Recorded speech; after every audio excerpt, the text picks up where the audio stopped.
नमस्कार मित्रांनो, मी आज तुम्हाला नवीन रेसिपी दाखवणार आहे, बियांचे लाडू।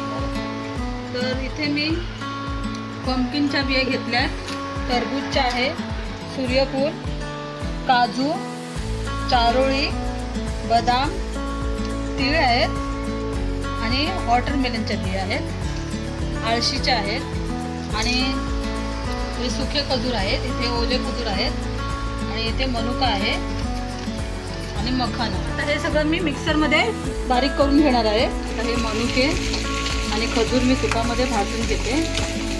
बियांचं मिश्रण आता तुपामध्ये थोडंसं भाजून घ्यायचं। सगळं मिश्रण टाकूया आणि हे अंजीर आहेत आणि खजूर मनुका पेस्ट मिश्रण तयार झालं। आता याचे लाडू व्हायला पाहिजे। हे आपले बियांचे लाडू तयार आहेत। हिमोग्लोबिन वाढण्यासाठी, ज्यांना रक्ताची कमतरता आहे त्यांच्यासाठी चांगले असतात।